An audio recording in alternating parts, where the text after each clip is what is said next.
Uh-huh. I just feel like I've been around the block, ripping up fantasy stock, working around the clock. Look at the view from the top.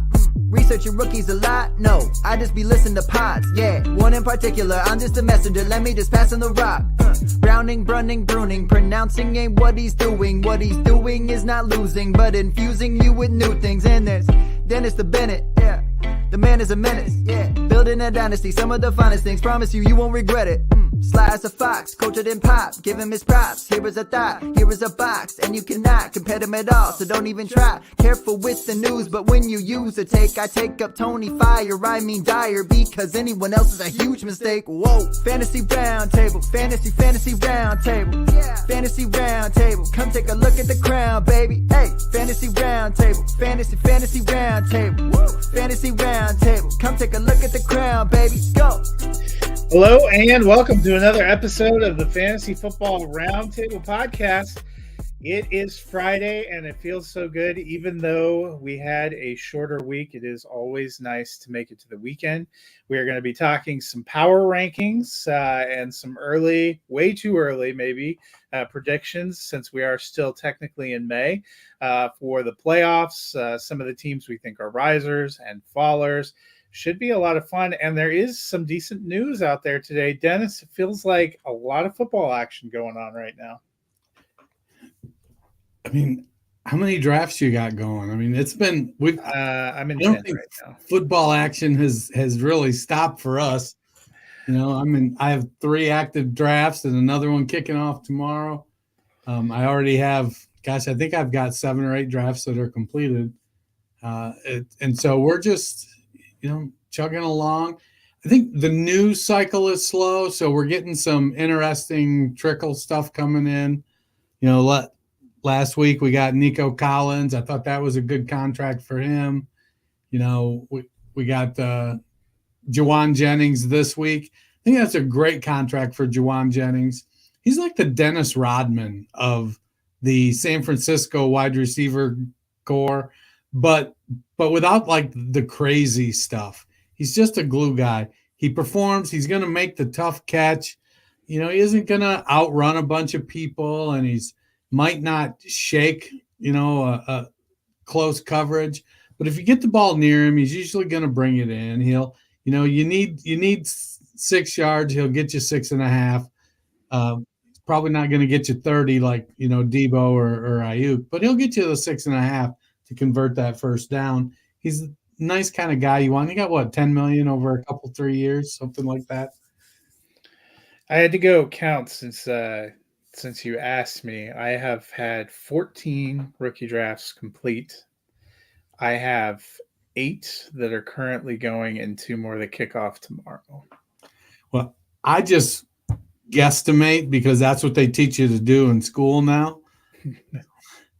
So it is a lot. I was in so many things going on yesterday. I forgot which league I was in. I had to make a spreadsheet, and I just read my roster when I go to. That might be what Sean McVay has to do because you know what? Stetson Bennett is back. Probably a face he vaguely remembers from last year. Bennett, who took some time away just as the regular season was starting last year, is back. I'll be honest, Dennis, I didn't really think he was coming back. I guess that maybe explains why the Rams, a lot of people thought they were going to try to take a quarterback of the future because Jimmy G isn't getting any younger and neither is Matt Stafford. But maybe Bennett's still that guy. Seemed real positive in the interview that I watched, little interview clip. What do you think with him coming back? So the narrative that they're painting is that dude was just wore out from he'd spent his entire college career fighting as a walk-on, junior college, going back to Georgia, fighting and winning the job, winning back-to-back national championships, and he makes it now. He got in a little bit of trouble with the drinky. And as somebody who's had a lot of trouble with the drinky, I totally get it. Sometimes you got to take some time away and get your shit together. But we had a defensive tackle come out of Ohio State about 15 years ago that was really, really good, and he had some issues, and he walked away from the game. He was drafted by the Colts with a pretty good draft pick, and I mean, sometimes you get to the point where you can't keep doing the same thing because you're going to keep getting the same results. And I find it heartening that whether it's because that's how the Rams operation is, or the NFL is getting better, or the world in general is getting more understanding that sometimes you have to step back and take care of yourself so that you can be productive, so that you can be as I refer to myself now, a legitimate member of society. I had questions as to whether he was going to come back. I liked him. He was like my darling sleeper last year coming up because he was a fighter. He was a guy, he's 5'11". He's a small guy. I would have last year, I was more excited to get Stetson Bennett, who's tiny, in the 5th round of my rookie draft than I was Bryce Young the year before. It was just, because the draft capital was so different. I like, will he become the next Doug Flutie? Will he become the next Russell Wilson? I don't know, but it's good to see him back. The team seems to believe in him. And having Jimmy G there isn't a terrible thing for your quarterback depth behind Stafford either. No, but I mean, I think Bennett was a guy trendy during rookie draft season. We thought actually had more of an outside chance to play as a rookie than, we weren't sure Will Levis would play. We were pretty sure Hendon Hooker wouldn't play. I mean, it seemed like Bennett had more of a shot and actually might have gotten in a couple of those games if he had not stepped away. So good for him. Curious to see how that goes. Couple receivers got new deals. Jawan Jennings, who is a restricted free agent, signed a new 2-year extension, ties him to the 49ers through 2025. And Jalen Waddle gets a 3-year, $84.75 million extension. What do you make of the deals? Obviously, with drafting Ricky Pearsall and now extending Jawan Jennings, makes the contract situation with Ayuk and the 49ers feel even more murky to me, Dennis. You have to be prepared as an NFL team for injuries to happen, contracts to expire.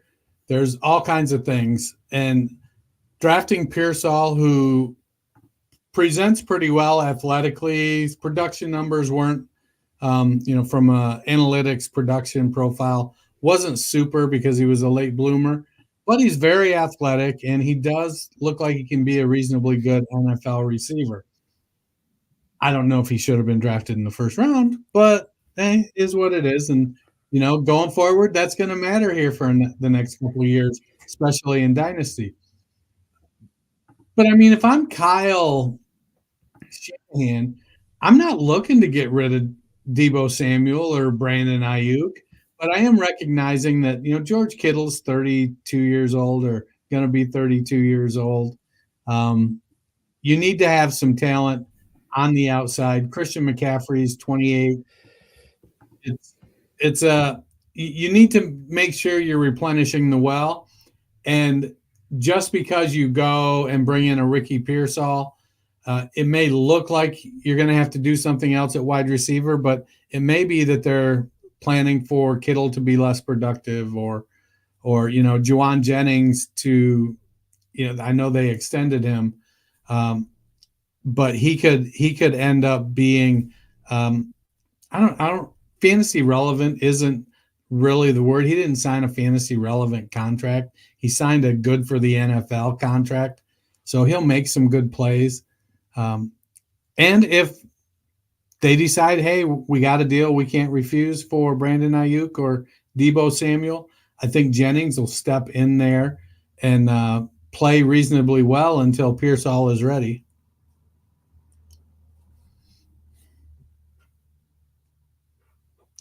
Mute. Yeah. Should be interesting. I liked Jawan Jennings. coming in. Took a little bit of a step back for me when they drafted Pearsall, but the extension seems like a good sign. Crazy good numbers for Waddle too, and I think we've talked about Waddle and Hill are a big bulk. Be curious now. The one that they actually have to lock up now is Tua, who I believe is playing on his 5th-year option this year. Yeah, I mean, you want to. Tyreek Hill is 30 years old now, 31. He's already talked about the potential of retirement. We've seen Jalen Waddle before Hill got there perform well as the 1A or the wide receiver 1. He knows the offense now with McDaniel. It'll be something to see. I feel like they'll extend Hill for another couple years. I don't think they're going to give him one of these 5-year, $130 million contracts, but I could see him throwing 2 for 45 on the end of his contract to keep him around a couple more years, something like that. I don't think you look to move on from Tyreek Hill until he breaks, and the dude is rock solid. He's little and he's yoked up and he's fast and he's quick, and you keep those two guys together.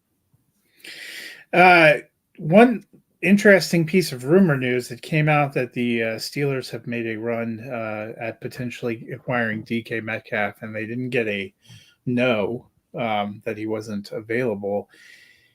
We'll see if anything comes of that, but we have talked about just on the last episode the lack of depth in the Steelers wide receiver room. What would you think if they were able to add a DK Metcalf? I'm not sure why. To me, if that's legitimate, then it's like, well, really, do you not believe that George Pickens is going to be consistent enough? I get it. You need some depth. You've got Roman Wilson, but you're not getting DK Metcalf as a depth piece. I'd rather have DK Metcalf than Van Jefferson as my starter, though, if I had to choose. Fair enough.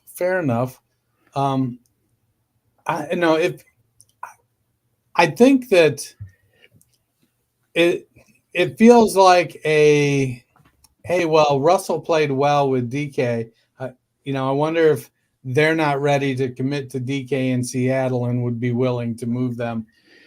It's one of those questions that, they can't say yes if you don't ask it. Yeah. I also don't know why Seattle would want to do that, but who knows what these franchises think anyway. Well, yeah, I mean, if they're getting rid of anybody, it seems like it would be Tyler Lockett because he's getting old. And they've got a replacement in Jackson Smith and Jigba. I don't know, maybe they love Jake Bobo so much, they're like, yeah, we can move on from DK Metcalf. We got Jake Bobo. Maybe they're just going to go back to running the wishbone. Last piece of news, they announced the official Hard Knocks team. We have, I believe it's the Giants doing the Hard Knocks off-season version, but the actual Hard Knocks training camp is going to be the Chicago Bears. Does that make you more or less interested in watching? So I don't have HBO. It's not making me go get HBO. I do have the Max app, so that's how I usually watch all my HBO stuff. I always enjoy Hard Knocks, but so the best seasons of Hard Knocks, you have to have some interesting personalities, and I'll be honest, I have never thought that the Bears coach had much of a personality at all. Maybe Caleb Williams will be interesting, but he's also kind of a rookie. I don't know. His fingernails black. Yeah. Takes more than that to have like a great presence. But cries when he loses because he feels the pain of loss. Yeah.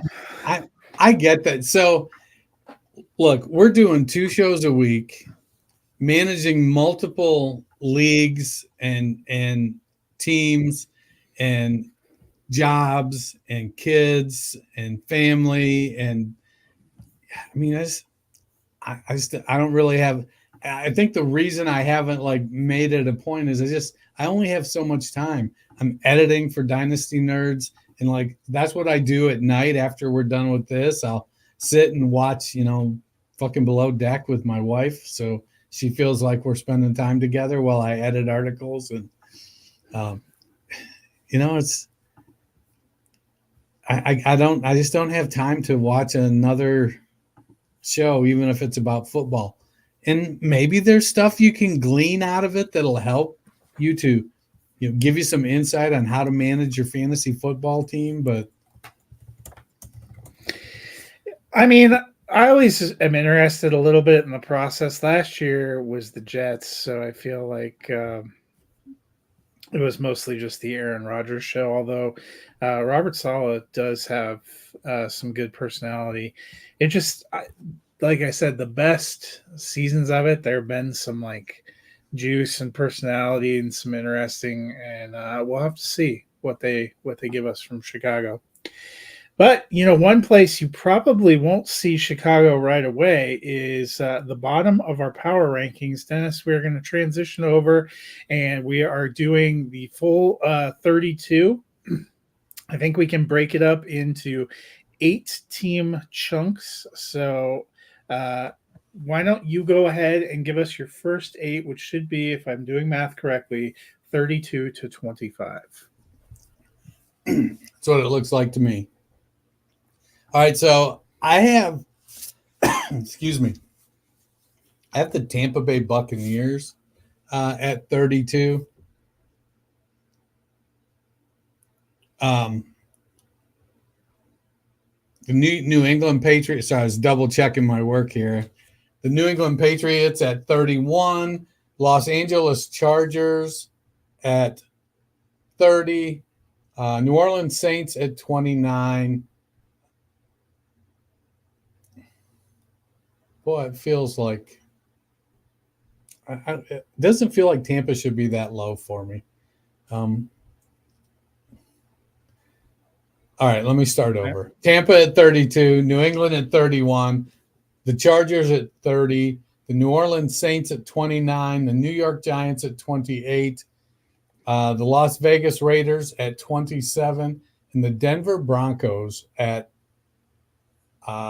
26, and the Washington Commanders at 25.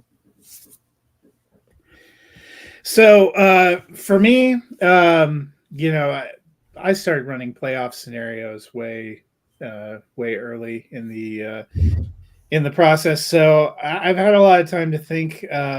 Number 32 for me, the Patriots. I don't think it's going to be a great season. Sorry for all the Drake May stands out there. I have the New York Giants at 30.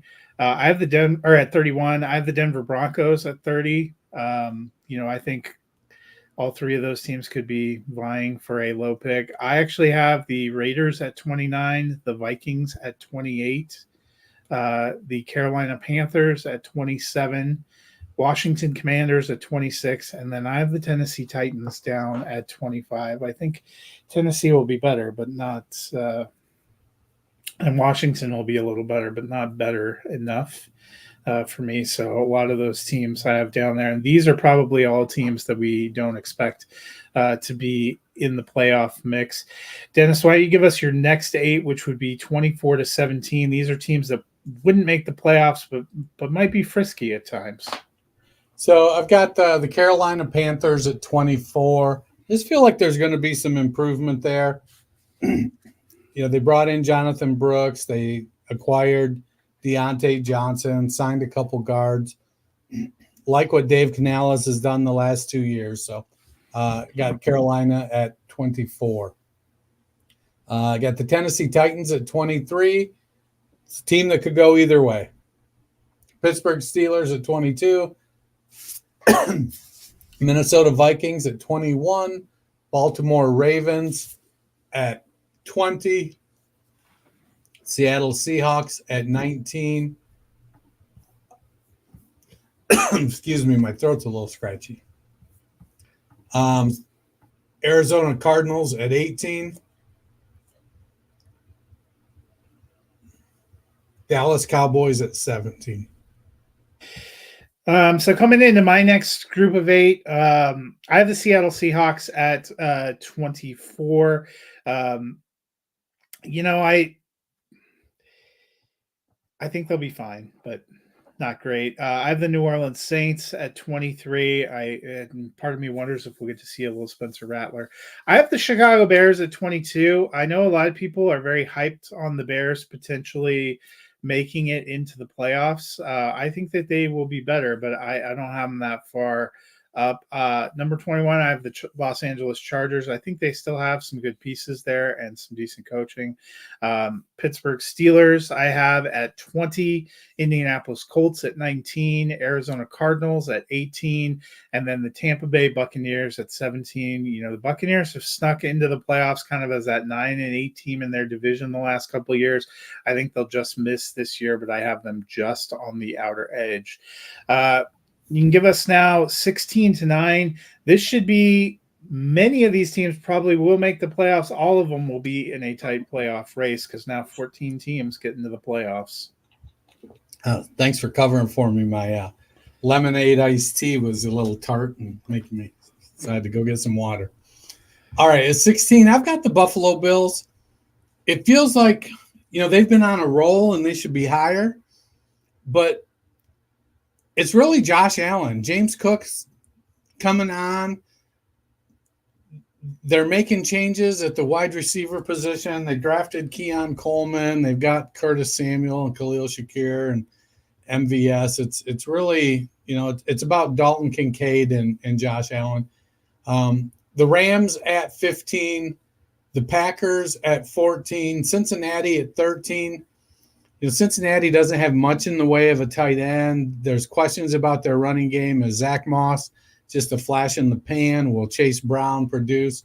So Cincinnati's at 13. I got the Colts at 12. Strong wide receiver core, Jonathan Taylor.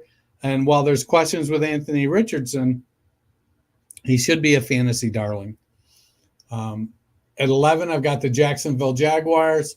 I love Christian Kirk. Evan Ingram's great. Travis Etienne, Trevor Lawrence. They've got a lot of pieces. Will they be able to be consistent? At 10, I've got the Jets. It's Breece Hall and it's Garrett Wilson. Then let's see who else steps up. Rodgers. There's still the Aaron Rodgers mystique, but dude's 40 years old and coming off an Achilles tear. So, we'll have to see exactly how that goes. And at 9, I have the Kansas City Chiefs. It feels like you should be able to put them higher, but they don't have anything for a running game. I get it. Isaiah Pacheco is there, but he's not. They don't use him enough fantasy-wise for you to be able to count on him. He's an RB2 at best, the occasional RB1 week. Wide receiver group is going to take some time to gel, I think. You've got some guys that all do kind of similar things. And so it comes down to, can Travis Kelce, who admittedly faded last year, can he get his mojo back and be as consistent all season as we've seen him in the past? Yeah, so for me at 16, I have the Cleveland Browns. I think they have an incredible defense, and I think they have some pieces on offense, but I just don't believe in Deshaun Watson after, what we've seen. He had a long layoff, and he hasn't been great since he came back, and I think that holds them back in what's a very tough division. At number 15, I have the Jacksonville Jaguars. I think, unfortunately for them, their entire division's gotten better around them, and they've just stayed kind of the same.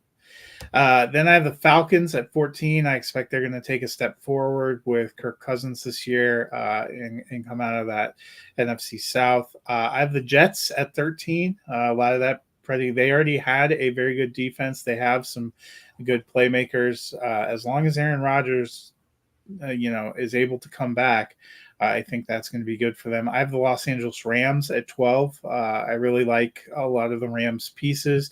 They're rebuilding a little bit on defense, have to replace Aaron Donald, but they're working on that. I think they're still going to be a very strong team. I have the Dallas Cowboys at 11. I think they've lost some pieces. They still have some great players on both sides of the ball, but definitely may have taken a little bit of a step back from where I thought they were last year.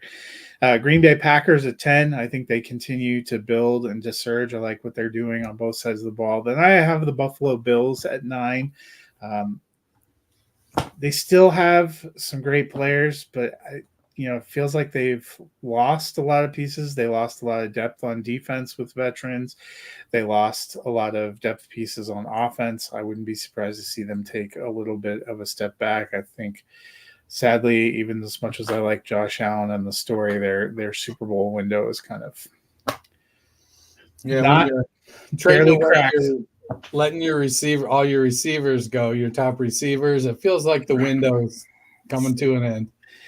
So why don't you give us your top 8? So I have the Chicago Bears at 8. I think Caleb Williams is going to be the real deal. I think DeAndre Swift is a good running back. I think he'll provide what that offense needs. And they've got decent depth with Khalil Herbert. And then out at receiver, the trio of Keenan Allen, Rome Odunze, DJ Moore. And then you throw in Cole Kmet and Gerald Everett at tight end. I ranked their receiving group 4th in the NFC. And so a little insight on what I did is I just used my rankings for each position group, and then I added them together and I sorted. I thought, why am I going to kind of try and reinvent this? So I don't know if you were including defense. I was ranking these power rankings based on fantasy assets on how we'd rank the fantasy position groups. At 7, I've got the Detroit Lions. Their running back group is number 1 for me. Their receiving group with Laporta and Amon-Ra St. Brown. They need some depth to step up. Losing Josh Reynolds, I think, might hurt them a little more. But we're hearing a lot about JMO. But I got them at 5th in the NFC, and then Jared Goff is my 11th ranked NFC quarterback, and I think that's probably my dynasty mind working. I know he's there for just signed an extension, but I don't think he's not a rising tide lifts all boats quarterback, but he's in a great system, so I think he's looking good. At number 6, I've got the Cleveland Browns. I went back and forth with this. I think that while Nick Chubb may be the best running back in the last 10 years or 15 years, he is coming off that injury. And maybe I'm giving him too much credit for just being Nick Chubb and expecting that he's done it before, he'll do it again. He puts up great numbers regardless. But they did go out and they built some depth with Jerome Ford and Pierre Strong, and they brought in Deontay Foreman. So they have depth at the position. Their wide receiver group, led by Amari Cooper, Charles Tillman, Elijah Moore, and then David Njoku at tight end, I think they've got a good receiving group. And I'm still in on Deshaun Watson. I think that will he be top 5 fantasy quarterback, Deshaun Watson again? Probably not, but I think he's going to be a top 12 quarterback. So I've got the Browns at 6. Surprise to me, Atlanta Falcons at number 5. I like the prospect of Kirk Cousins' recovery from his Achilles a little more than I like the prospect of Aaron Rodgers' recovery from his Achilles. I don't know why.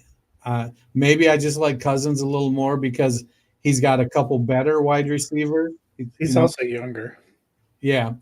Garrett Wilson is probably better than Drake London, but I think the pairing of London and Pitts is better than Conklin and Garrett Wilson. We'll see what happens. I've got the Falcons there, and they've got Bijan Robinson and Tyler Algier. That's a great running back tandem. At 4, I've got the Miami Dolphins. 3, the Houston Texans. I love what they're doing. They went out, they signed Nico to an extension. They brought in Stephon Diggs and said, look, man, we want to love you. We really do. But to show you how much we love you, we're going to give you all the money this year. And then if you want more, we'll give you more next year if you earn it. They brought in Joe Mixon. Lots of talk about Dameon Pierce improving. I don't know if that's going to happen. They've got a lot of depth at wide receiver, and C.J. Stroud has just lit the league on fire last year. At number 2, I've got the San Francisco 49ers. And number 1, the Philadelphia Eagles. I could probably flip these back and forth. Maybe I should. But the way they came out in my rankings, so you know something? Yeah, they are flipped. I'm not sure why, but looking at my overall score for San Fran is 7 and for Philly is 8. So it should be Philly at 2 and San Fran at 1. My sheet's messed up, man. So you did yours based on the fantasy group rankings. I did mine based on how I think they're going to finish. Well, that might explain some of the big discrepancies. Indeed. For me at 8, I have the Dolphins. I think they have a great group, and it's going to be interesting to see how they do. Number 7, I have the Bengals, hoping to see Joe Burrow bounce back. I still think they're a good team. I have the Texans at 6. They were really great, made a deep run last year. I think they can make another deep run this year. And then I have the Ravens at 5, my second overall AFC team. And then I have a trio, actually, of NFC teams. I have the Lions at 4, the Eagles at 3, and the 49ers at 2, and then defending Super Bowl champions Kansas City Chiefs I left at 1. I know they lost some pieces. They've added some pieces. I think we've seen it hasn't always hurt them through the years. So that probably makes you think about my questions a little bit differently. I was going to go through some of this. Who are your biggest rising teams? So much like you, I can see your sheet where the other people listening and watching can't. So we both, I put the Lions on, but because you had the Lions, I went ahead and picked the Bears. I think the Bears are, from a fantasy perspective, I think DeAndre Swift brings some certainty at the running back position. They're very deep at wide receiver. This could be a wide receiver group, much like the, 17, 18, 19 Panthers, where they had 3 top 25 wide receivers. It might have been more recent than that. It was just before Teddy B went to, I think it was 20 or 21. It was just before Curtis Samuel went to Washington. Time flies when you're getting old. So this could be a situation where they have, maybe they don't have a wide receiver 1, but they have 3 wide receiver 2s. So I think the Bears are going up there. I think Cole Kmet, he's going to end up being one of those guys that flirts with the top part of that giant second tier of tight ends. So he could be tight end 7, he could be tight end 12, he could be tight end 16. But I think I don't think Gerald Everett is a huge threat to him. I do think that Caleb Williams is the real deal, though, and I think from a fantasy perspective versus last year, I think they're on quite the rise. Yeah, and I guess my biggest question then for you is which Bears receiver ends up being Robbie Anderson out of those? Because Robbie Anderson was the third man in that Carolina group. That was his what in Carolina? Robbie Anderson was that third guy in the Carolina group. It was DJ Moore, Robbie Anderson, Curtis Samuel. I think that it's going to be Odunze this year. I think they're going to roll with Keenan Allen and DJ Moore as the starters out of deference to the veterans, much like what happened in Seattle with Jackson Smith and Jigba.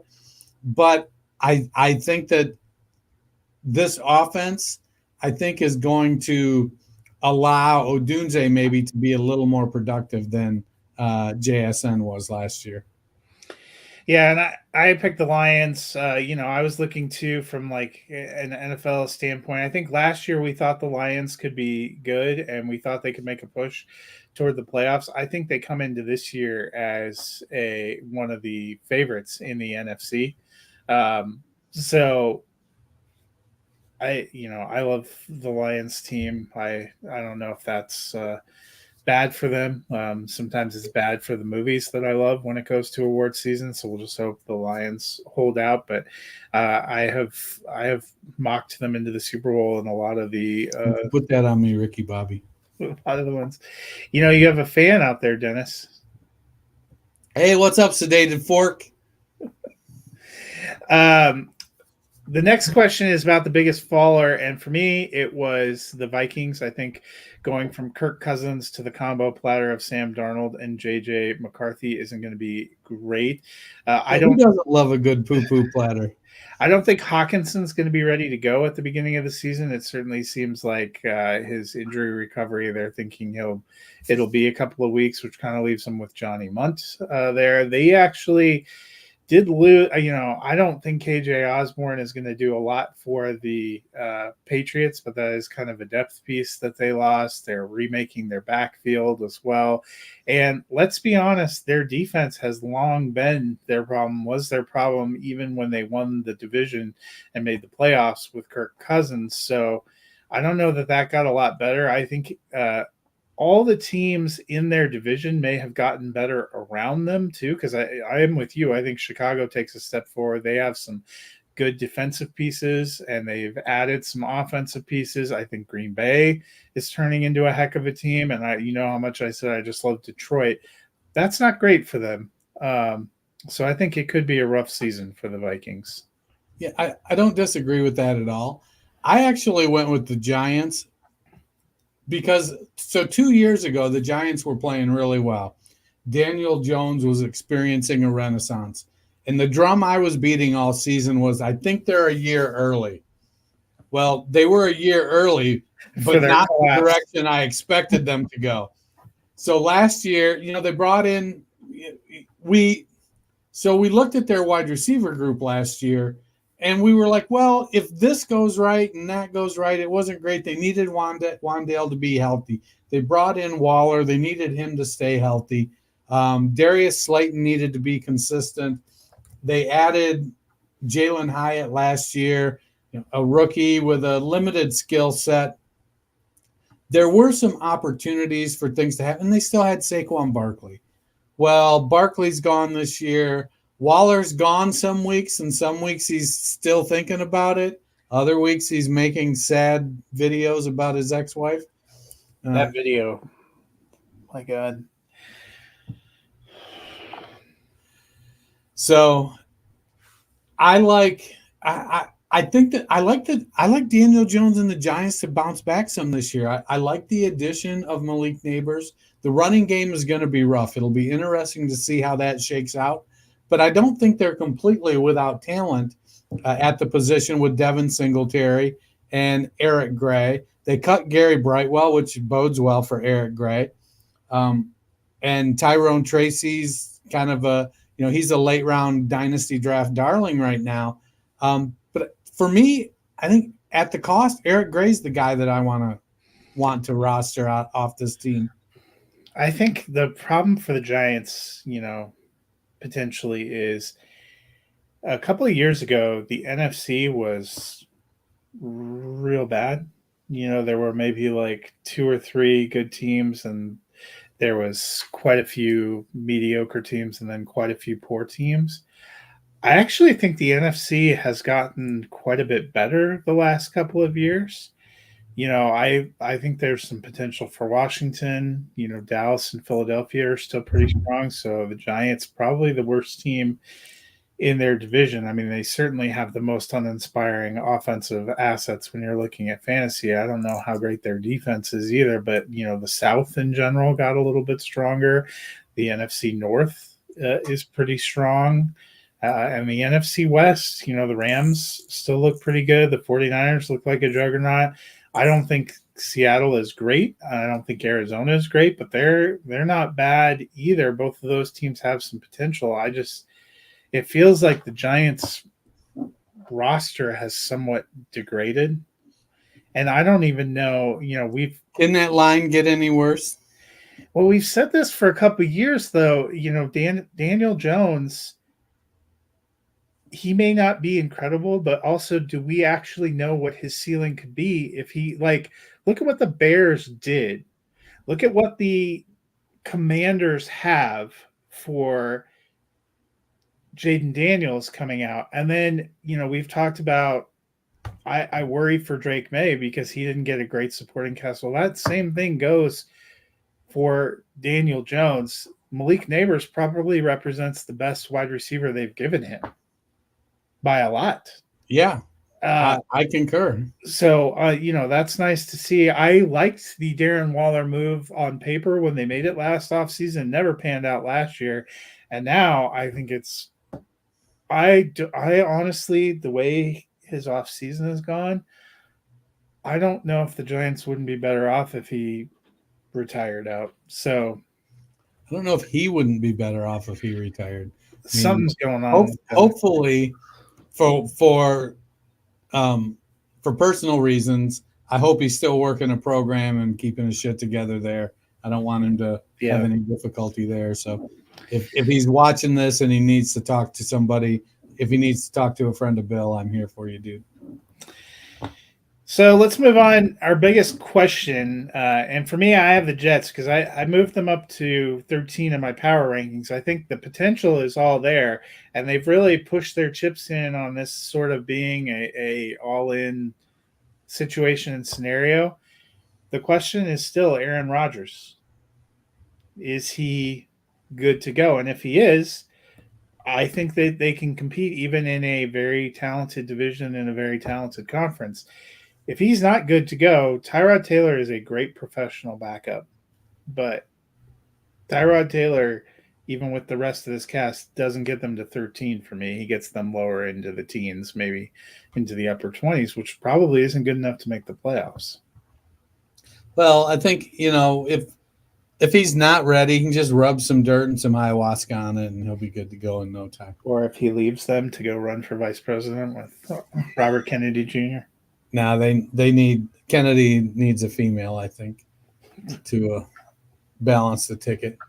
For me, it's the biggest question is the Green Bay Packers, because they're kind of like the Giants from a couple years ago. They looked like they were on the verge of being good. And so last season, Jordan Love came out and he played really well. And these four no-name wide receivers, to an extent, there was no certified alpha. I mean, the closest in the prototype they had was Christian Watson, but he was a North Dakota State guy, so it wasn't like he went to one of the big schools. And Luke Musgrave and Tucker Kraft, they got the old running backs. They brought in Josh Jacobs this year, and so I'm like, are they going to take the next step? How will that wide receiver group settle out? Like, if they're all healthy, and they've got Bo Melton, who's their wide receiver 5, who played really well, Dontavian Wicks. They've got 5 young wide receivers that it could shake out any given way. And if it goes the wrong way for the guy you roster, it could be bad. You might end up, you may have Romeo Doubs and Bo Melton shoots past him on the depth chart, or you might have Jaden Reed and Dontavian Wicks steps in, takes that spot. Or they could all kind of just stumble and fall because, they're all second and third year guys, and they need to there's no substitute for experience. Yeah, and that's not a bad one either, because at this time last year, I think I had them pretty low in all the position groups, and because of that lack of experience, and we didn't know what we were expecting, had them pretty low in the power rankings, and they really exploded up. Could they take a step back? We shall see. I guess I believe in their coach too, but they are a team also. One big injury to Jordan Love, I think, would be semi-catastrophic because the quarterback room reminds me a lot of what we had behind Watson in Cleveland last year. So even if the rest of your team is pretty good, Sean Clifford wasn't a highly rated prospect and really got no experience last year. Michael Pratt is an interesting prospect, but probably a guy that needed to develop. Wasn't highly rated. Yeah, wasn't highly rated.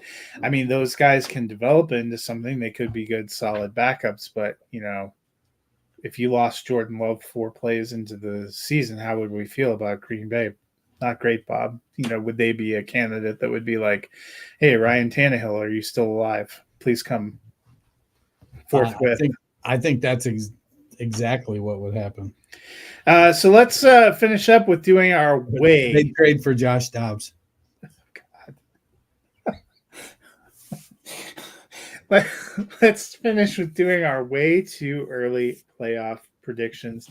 Dennis, I'll let you go first. Give me your 7 out of the AFC as we sit here on May 31st. So the AFC is, there's some good teams in the AFC. So I've got the Chiefs coming out of the West, and these are in order of like how I think they're going to be ranked, 1 to 7. I got the Chiefs, followed by the Dolphins, then the Texans, and then the Ravens taking the AFC North. And then the Bengals are my first wild card team, followed by the Bills. And then so I was going to go Jets with my 7th team, but I saw they were already on a list. And so I pivoted and said, you know what? I'm going to stick the Browns in there. I'm going to let them squeak in. Somebody's got to lose in the first round. Well, and the AFC is just such a kind of loaded conference too. Nothing would really surprise me. So giving you my ones in the AFC, I have the Bengals back to winning the AFC North. They burned me last year, so apparently I'm just waiting to get torched again. I have the Chiefs coming out of the West, the Dolphins winning the AFC East, Texans winning the AFC South. My 3 wild cards: Ravens getting in, Bills getting in, and the Jets getting in. I have 3 coming out of the AFC East.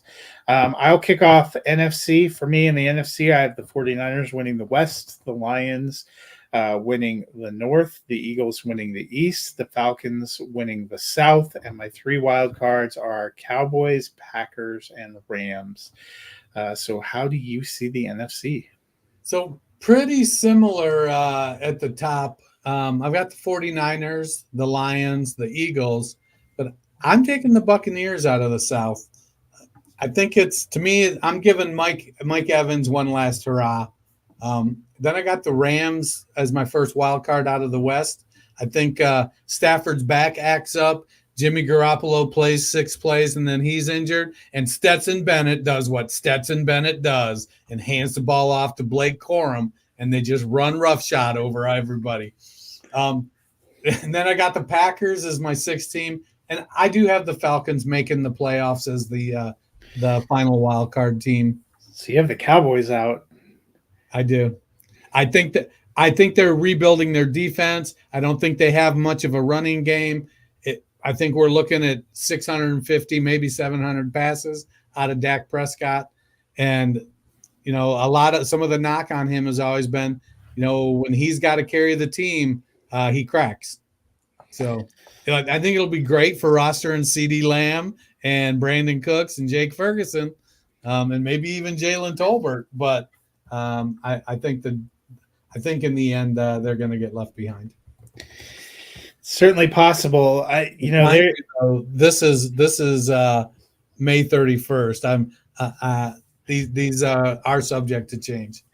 Well, they've been in salary cap purgatory basically all off season.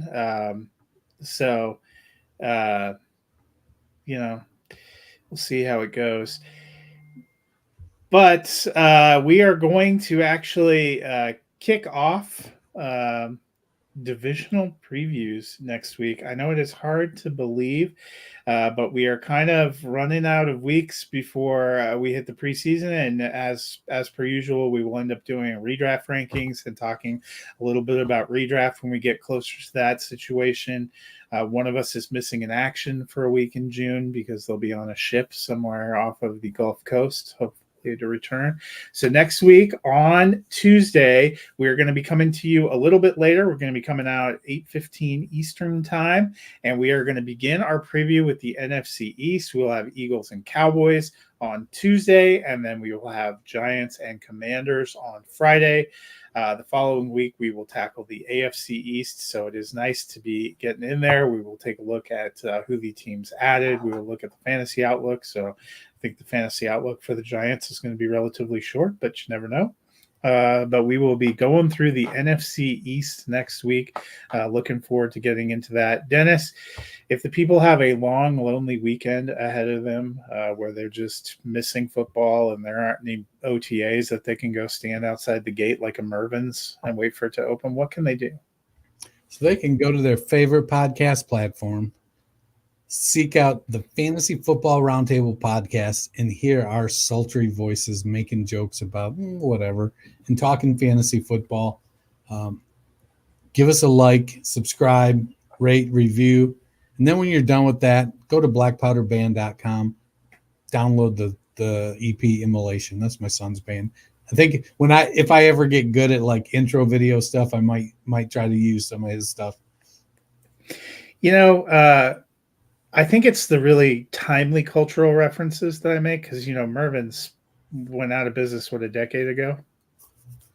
I thought it was just some movie reference that I No, you remember the department store? They had those commercials where people were standing outside the glass, the open. Okay, I watched too much 90s TV, I think. But that'll do it for us this week. Eagles and Cowboys coming at you an hour later on Tuesday. Until then, have a wonderful weekend. Ciao, baby.